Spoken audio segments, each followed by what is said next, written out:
அப்போது உயிரிலிருந்து, அதாவது ஜீவனிலிருந்து, அதாவது ஆத்மாவிலிருந்து மனம் முதல்ல வெளியே வருது. மனம் வெளியே வந்து அந்த மனமானது ஒரு குறிப்பிட்ட பொருள்களை பற்றி புத்தியாக மாறுது, அறிவாக புத்தியாக மாறுது.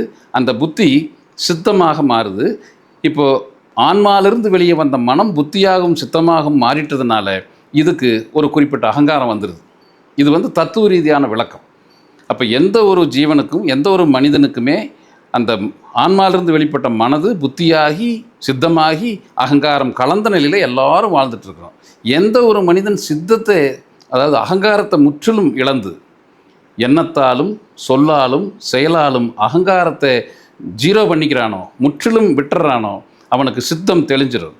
தெளிந்த சித்தம் புத்தி கூர்மையாக 100% புத்தி கூர்மையாக மாறிடும். 100% புத்தி கூர்மை மனதை 100% தெளிவுக்கு கொண்டு போயிடும். அது ஆன்மா அளவுக்கு தெளிவாக இருக்கும். அப்போ ஆன்மா அளவுக்கு தெளிவாக இருக்கிற மனசு ஆன்மாலேயே லயமாயிடும். அப்போது அகங்காரத்தை விட்டு சித்தம் தெளிந்து புத்தி கூர்மையாகி மனம் தெளிந்து ஜீவனோடவே ஐக்கியமாகி இறைவனை உணரணுங்கிறது தான் அந்த தத்துவத்தின் மூலமாக நாம் விளங்கி கொள்ள வேண்டிய ஒரு கருத்தாக இருக்குது.